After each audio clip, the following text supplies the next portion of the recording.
guys who don't know me, my name is Samuel Lee. No, I'm not Max Shirley. I am a little bit taller than him. My beard's not as big as his.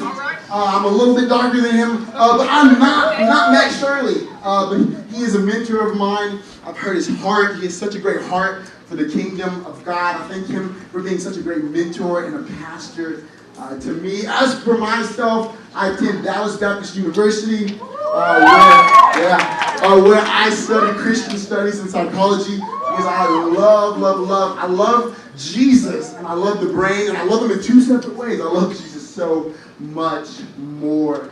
And so I am on this journey of ministry, and as I've been here at Authentic City Church, I've got to serve on a team of some really talented people who just love the youth. And so we've been doing youth for about 2 months now, and it's been going so great. But I'm not up here to talk about myself tonight. I'm boring.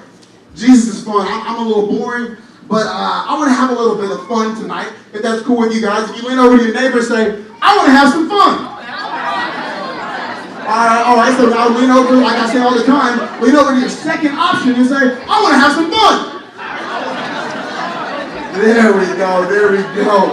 It is Family Sunday, and I couldn't be happier. I've enjoyed the whole Family Sunday up until now. And we are in the middle of a series titled We Are. And so as I've been thinking about this Sunday, about family, I started to think about my own family. And my family is here today. I love them. They're right there. I love them so much. I'm their biggest fan. They are my biggest fan. I just love them so much.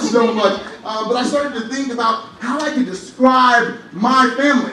And I found that it was kind of hard for me to do that. It was really hard for me to get up here and say, well, my family does this. And no. So I want you guys to just think about your favorite family TV show. Maybe you like the oldies. Maybe you like Full House. You like Family Matters. Maybe you like Fresh Prince, or any of those older, Malcolm in the Middle. Maybe you like the newer shows. You like Modern Family, Blackish, or the show that has everyone crying, This Is Us. Maybe you like that show. These shows are all about family. And so think about all of those in your mind. You're like, okay, now just mesh them together, and that's my family. That's who we are. We are a mesh of all of those things. On several occasions, we talk about how funny it would be for us to have our own TV show.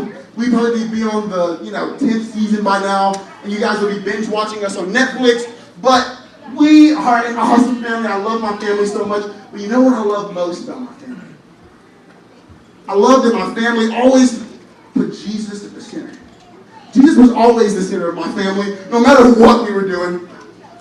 When we're sitting down during the summer, Jesus was the center of our family. We went to VBS. When we're at the table, we're always talking about Jesus. But we put Jesus at the center of our family, and that fueled us.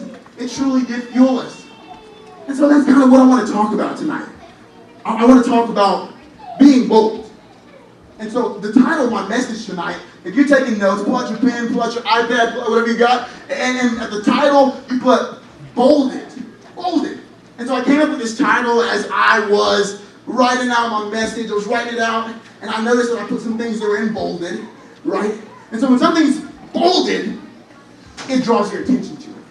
It's different than the rest, right? It's different than the rest of the words. It's different than the rest of the people. It's different than the rest of whatever you're comparing it to. It's bolded, right? It draws your attention to it. It's different. And that is what we are called to be. We are called to be set apart. We are called to be different. We are called to be bold. We're called to be bold. And so today we're going to be speaking out of Acts. We're going to be speaking out of Acts. And so we're going to start off in the 3rd chapter. So if you guys brought your Bibles, you can begin to turn there. And so I'm going to kind of set this up for you guys before we get into the actual scripture. And when we meet in Acts, as Pastor Mac described last week, Acts is the beginning of the church. It's the beginning. Jesus has ascended, and now the rest of the followers are left to do something. They're left to create this church, to go out and make disciples. And so that's where we are in Acts right now. And there's two key people in this passage in Acts, and those two people are Peter and John. So we all know them. They're disciples. And so we've seen these people before. We've seen Peter. We've seen John before. And so what Peter and John are doing is doing exactly what Jesus instructed them to do, which is spread the gospel. That's exactly what they're doing at this point. And so they come to this gate, and the gate is called Beautiful. That's what the temple gate is called in this temple court. But at this gate, there is a lame man, a beggar, a lame man. His feet don't work. His feet are not strong enough. His legs are not strong enough. So the Bible says that someone brings him out there every single day. They put him at the temple gate. They set him there, and what he does is he begs. The Bible says that this man is over 40 years old. He's over 40 years old, so that would lead me to believe that this man's got to be out here begging for over 30 years, 35 years, maybe even 40 years outside of the temple gates begging. And so he's in this posture. He's in this posture, and you guys would just kind of come along with me. He's in this posture of, hey, I'll take whatever you can give. Whatever you got, just give it to me. You know, whatever if you have spare change, I'll take your spare change. Or maybe you know, you're driving your car and you see someone and you give them the leftover gift card that you have, and you're like, hey, here's a gift card. You can go buy food with this. Or maybe you buy someone some food. You know, it's the leftovers, whatever you have, whatever's in the back of your seat. You're like, I have some extra granola bars. Here's my leftovers. That is what this man is used to. This man is used to the leftovers. Whatever's left over for him. And so Peter and John, they come onto the scene and they see this man. And he's down, he's lame, he's a beggar, he can't move. He simply has his hand out. And I imagine it going a little bit like this. Peter and John acknowledge him, they see him. They say, okay, well, here's this man. And they look him right in the eyes, and the lame beggar looks up at him. And I'm sure he puts out his hand. He puts out his hand like, what can you give me? Just whatever you can give me, just give me something, please. Please, I've been out here for so long. And so this is what Peter says to him. Peter says, hey, yo, man, I don't have any money. I don't have any cash, bro. I'm sorry, I don't have anything. I'm so sorry, but I just don't have it. And so I'd imagine, as this lame beggar, me, who's been doing this for over 30 years, I'd be like, okay, well then what are you doing here? Like, move on. Like, I need you guys to get out of here. Like, I know the system. I know you guys are standing right here. Then these people over here won't come and give me money. I know the whole system. If you don't have any money, what are you doing here? What are you doing here? And so we pick up right here in Acts, the 3rd chapter, verse 6. I believe it's up there, 6 and 7. And this is what Peter's response is. Peter's response is this. Then Peter said, silver and gold I do not have, but what I do have, I give you. In the name of Jesus Christ of Nazareth, walk. Taking him by the right hand, he helped him up, and instantly the man's feet and ankles became strong. Instantly. Like that, guys. Instantly, the man's feet became strong. See, this man, he was so used to whatever the leftovers were, right? He was like, okay, well, just give me the spare change. Give me whatever you have. The man was looking for spare change, but what Peter was seeking to give him was life change. He was looking to give him so much more than simply just his spare change, or just the lint in my pocket, or just whatever I have left over. No, he was looking to give him more. He was looking to give him more. This lame man was used to it, but he wasn't going to give that to him. He was going to give him something so much more. And so this act of boldness was a declaration of freedom. It was a declaration of freedom. There's almost this positional irony, right? This, if you look at it, the man is on the ground, right? And Peter's up here, and he's saying, okay, take my hand. I'm going to step out of boldness. I'm going to pull you up. I'm going to pull you up from this position, being bondage and being bonded to the floor. He can't stand up. He was bound to the floor. He couldn't stand up. And so there Peter does. He steps out and he pulls him up. He pulls him out of this state of being a slave. He pulls him out of this state of I can't do anything. All I can get is just whatever's spare, whatever people are left over. No, he pulled him to life. And so if you're taking notes, my first point is this. Our boldness has the ability to free people. Our boldness has the ability to free people. From what? Our boldness has the ability to free people from depression, from sadness, from feeling alone, from an addiction, from being bound, from being a slave. Our boldness has the ability to free people. And we have to know what's at stake. Before we move on, we have to know that freedom is what's at stake. That's what is to gain. From us being bold, we can free people. And so there's a lot of people around us today. There's people at our work. There's people at our schools. There's people on the streets. They're everywhere. They're surrounding us. And so many people, they're on social media, and they have their hand out and they're saying, what next? Who can give me something? I need to fill this void. Something's not right in my life, and I need something. Please, someone just give me something. Someone just give me something. But don't you love that our God does not give sparingly?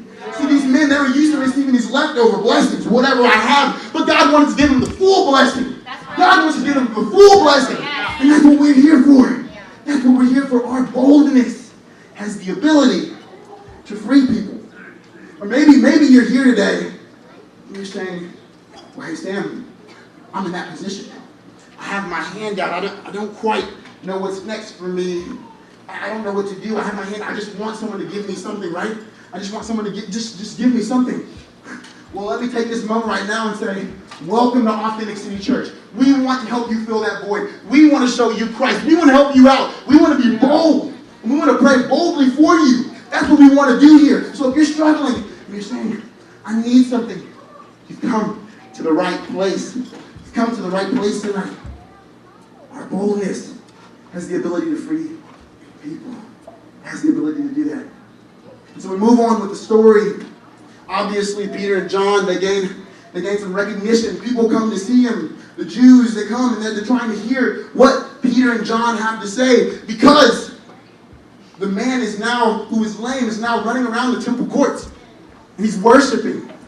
And the Bible says that these people in the temple, they noticed him. They remembered this man. They had seen this man for so many years, but yet they didn't step out to give him the full blessing.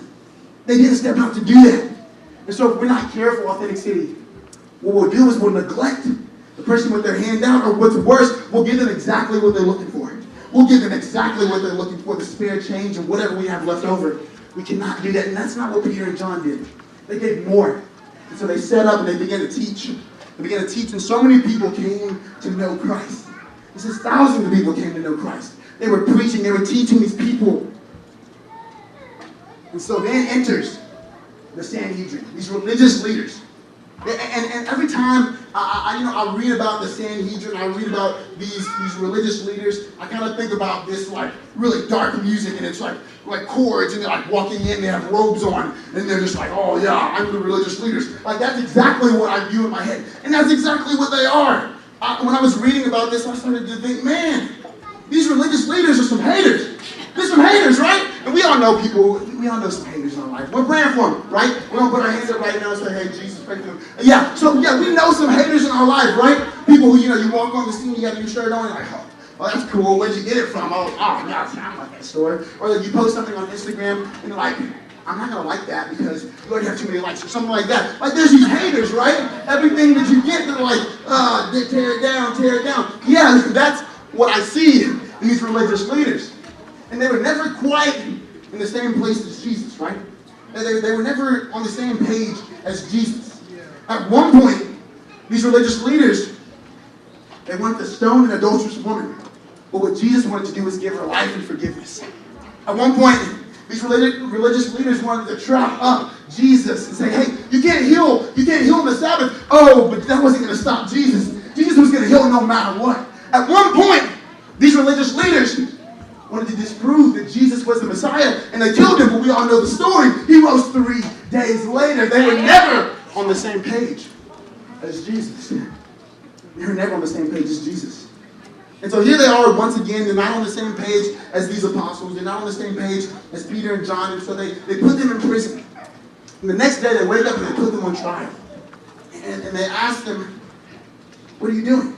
Basically what they're asking them is, why are you proclaiming Jesus' name? You cannot proclaim Jesus' name. They don't accept that name. And so here we have Peter, who once again steps up. He's like, all right, I'll speak up. I'll go ahead and do it.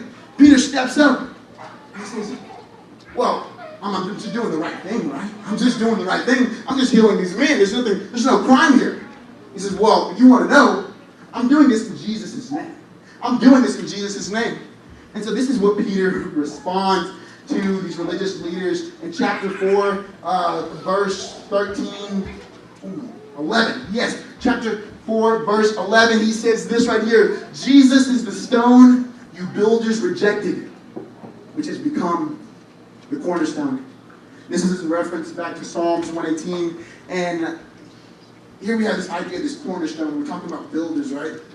About a month ago, I had the opportunity to go to Louisiana, go and visit my girlfriend, right? And so I'm from Austin. I'm just a city boy. And she's from Louisiana. Her family is very much, they live out in the country. They have a lot of land. They have, go-karts, they have ATVs. Like, that's the kind of life that they live. And it's like, oh, that's super awesome. And so I come out there, and I'm just dressed like a city boy. I got my Doc Martens on. I got my pants from Zara with the stripe in them. I got the nice shirt on, right? And I'm walking out there, I'm like, oh, yeah, I'm about to impress the family. Oh, well, first off, it was a crawfish boil. That was the first bad decision I made. And as soon as I stepped out of the car, it was just mud and dirt and gravel. And I was like, okay. Well, here we go. Let's do this. And so my mom loves Hallmark movies. And I don't know, how you women out there, you may love them. Maybe guys, you guys even love them too. But in the Hallmark movies, a lot of times they present this city boy who goes out and he meets the girl who lives in the country, her family. And like during the time, he falls in love with her, but he gets all dirty and there's a part where mud gets all over him. And then he's like, oh yeah, I love you. Like, and then they just go on and they live happily ever after. That was kind of like how it felt for me. I leave her house with mud all over me. I rode the go-kart. I don't know why I decided to do that, but I'm a guy. But at the same time, I got mud all over me. And so while I'm down there, I got the opportunity to talk to her grandfather, who's literally cutting down trees on his land, and he's making a house. Like, for real, like, this is very foreign, right? And so I'm like, whoa, this dude's, how? And he's not very young, but he's spry. And he's like, he walks in and he's like, yeah, I got his cap on or whatever. He's like, yeah, I'm just cutting down trees, no big deal. And I'm like, man, I haven't done that yet. And so, anyways, I'm listening to him, and I'm really trying to understand how you make a house out of these trees you're cutting down. I don't understand it. Like, it's just boggling me. I'm sitting here listening to him. I'm like, yeah, he's telling me all the steps he's going through, and I'm really trying to listen to exactly what he's saying. It's going in this ear and out the other ear, and I'm just like, yeah. Now, I'm sure I asked him a question that he had already answered before. He was probably frustrated. So the moral of the story is, at the end of this whole entire trip and talking to her grandfather about cutting down trees, I still to this day don't know how you get a round tree into a square piece of wood to put up for a house. How do you do that? I don't understand. I still don't understand. And so, essentially, I know nothing about building. And that's exactly what Peter and John are saying to these religious leaders. Is you guys know nothing about building. You don't know anything. You guys literally rejected the stone, the cornerstone. You guys literally rejected the cornerstone. And so my first point tonight is this. Or my second point tonight is this. Jesus is your cornerstone. I'm not even going to leave it up to debate or question and say, well, what is your cornerstone? No. Jesus is our cornerstone. Right? And these religious leaders, they had let that go. And they were like, okay, cornerstone, yeah. No, they were not accepting him as their cornerstone. Right? In my life, there's been lots of times whenever Jesus wasn't my cornerstone. There were times in my life where my popularity was my cornerstone. Trying to please people was my cornerstone. Relationships were my cornerstone. Those things were my cornerstone at one point, and every time they were my cornerstone, they failed. Every time they were. So now I ask the question, what is your cornerstone? What is your cornerstone? Jesus is supposed to be our cornerstone right here. What exactly is your cornerstone? Is your cornerstone your job? Is it your success? Is it relationships? Is it in your own ability? Are you your own cornerstone? Are you trying to do this whole thing on your own? Because guess what? You can't do it on your own. You can't do it on your own. No one can do it on their own. And what's so ironic about Peter talking about Jesus as a cornerstone is the fact that Peter, when Jesus was alive, denied him 3 times. Huh? Yeah, this is that Peter. This is that Peter, the one who denied Christ 3 times while Jesus was alive. And now he's turning around and he's saying, hey, Jesus is our cornerstone. How does that happen? How does that happen? Because we're forgiven. Because God forgives us. And if we're not careful, we'll let our past failures and our mess ups drive us away from being bold. We'll let those things stop us from being bold. We'll let those things stop us from impacting the kingdom. We'll let those things stop us from serving because you say, well, Samuel, you don't know what I've done. You don't know where I've been from. No, you can't tell me anything. I've done this. I've done that. Jesus is your cornerstone. Jesus is your cornerstone. The interesting thing is that there's this juxtaposition between when Jesus was alive, he was going to be crucified, and how Peter handled the whole situation, and he denied Christ 3 times after his resurrection. After Jesus' resurrection, Peter was on fire. Peter was ready to die for the gospel. How does this happen? How does this happen? Before, he was running away. He denied Christ 3 times, but now he was ready to die for the gospel. He was ready to die for the truth. How? Well, I'll tell you this. The resurrection should be something that you always wake up every single morning and say, hey, my God, Jesus, he defeated death. So I'm going to step out on boldness today. No matter what. And 2 weeks ago, we celebrated Easter, which was a time where we celebrated the resurrection of Jesus. Guys, we're 2 weeks past that. So we should be on fire for that. It is so close. It was so close. We just celebrated it. Every single day we should wake up. Yeah. And we should say, our Christ resurrected. Christ resurrected. Can't allow our past failures to disqualify us from being bold. And so we move on, and so we see that these religious leaders notice that Peter and John are being bold. And so here we are in verse 13. We pick up with them in 13, and it says this. When they saw the courage, and this is the religious leaders, when they saw the courage of Peter and John and realized that they were unschooled, ordinary men, they were astonished. And they took note that these men had been with Jesus. I read this, I was kind of like, man, it's kind of harsh to say, well, these are just some unschooled, ordinary men, right? Oh, they can't do anything. It's almost like this backhanded compliment, if you would. They say, oh, yeah, you're unschooled, you're ordinary, but yet they were astonished by them. My grandmother, I love her to death. And she knows this. My grandmother is the queen of backhanded compliments. She really is.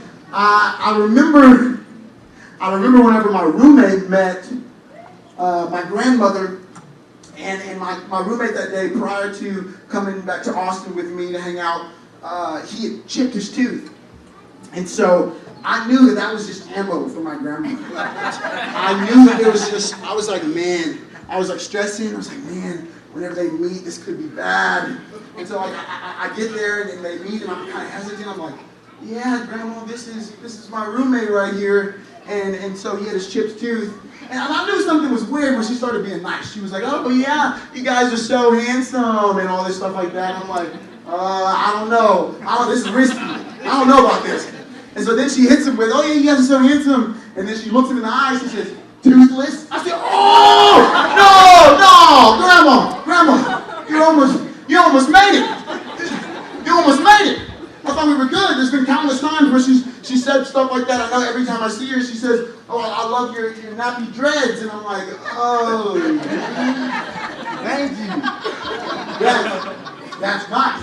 Right? I'm like, okay. Backhanded compliments, it's like this positivity, and then it's like an underglow to a negativity, like punch you in the gut, and you're like, thanks, man, like walking away, right? Like these backhanded compliments. And that's what these religious leaders are saying. They're saying, hey, you guys are unschooled, ordinary men. They were astonished by them. They were astonished by them. And my third point is this. Jesus uses the ordinary for the extraordinary. So you may be sitting there today and you're saying, well, Sam, I'm just an ordinary person. I really don't know very much about the Bible. I don't read a whole bunch, I don't even have a consistent prayer life. How could I be anything more? I'm just ordinary. I'm just a Christian. I just go to church on Sundays. I want to tell you guys, that's a lie. that God wants to use you.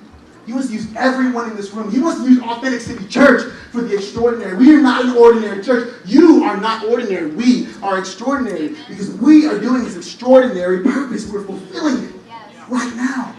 As we sit in this room right here, but even more when we go out there and we're bold. We begin to proclaim His name. That's whenever we can do His extraordinary will, His extraordinary purpose. You're ordinary. But the religious leaders, they noticed something about them. They said they noticed that they had been with Jesus. They noticed, well, these guys are ordinary. They were astonished by it. They said, but these guys have been with Jesus. Because guys, guess what? The world notices when we've been with Jesus. The world notices whenever we've been hanging out with Jesus. The world notices that, hey, when we've been getting in our word and we've been spending time with Him and really trying to understand what He wants, the world will notice. That's how we become bold. We got to get one-on-one with Jesus. We got to get together with Jesus. Not even just one-on-one. Not even just one-on-one. Because get this. Peter, this whole entire story we've been talking about him, he's been the bold one. He's been the one who's going out there and saying, hey, preaching, proclaiming, being bold. He's been the one who's doing it. And John is all along just in the background, like, yeah, I'm here. Yeah, I'm going to jail here. But I didn't say anything. But yeah, I'm here. He's been in the background the whole entire time. But get this, while Jesus was on the earth, John was always around Jesus. John was always around Jesus. And so in those days when they would eat, they would recline. They had these lower tables and they would recline. They would eat on the floor. And the Bible says that John was always reclining against Jesus. He was reclining against him. He had his head on his chest. He had his ear pressed up against his chest. And I think there's something powerful in this. That John was able to hear the heartbeat of Jesus. John was able to hear the heartbeat of Jesus. So maybe it's time for us, church, to get right there, right pressed up against Jesus and say, hey, what exactly do you want? I want to hear your heartbeat. I want to hear what your heart has for my family. I want to hear what your heart has for Arlington. I want to hear what your heart has for my life, for this world. It is time. It is time. We cannot wait any longer. We cannot wait any longer. We're not ordinary. We're called to this extraordinary purpose. We're called to something so much more. Thank you so much for watching the worship and messages from Authentic City Church. We hope they are powerful, they impact your life, and because we believe in getting these messages and getting this worship to more people, we actually want to raise the quality of our cameras and audio that we have. So we know we don't have the best camera quality right now, so we thank you for watching our videos anyways, but we actually want to start a campaign to raise $6,000 so that we can buy the audio and video equipment that we need. So if you would go to our website, click on the Give tab, and then under the Give tab there will be a link for Reach More People. We would love for you to click on that and then give any amount to help us get this equipment that we need. And we believe through that we're actually going to be able to reach more people for Jesus Christ, more people to transform lives, and more people impacted by this powerful worship and these messages. So we know you're watching it, we know you love it, so we thought we'd come to you first and invite you to be part of this with us. We would love for you to give and help us reach more people. Thanks so much for watching these videos. We hope they're a blessing to you.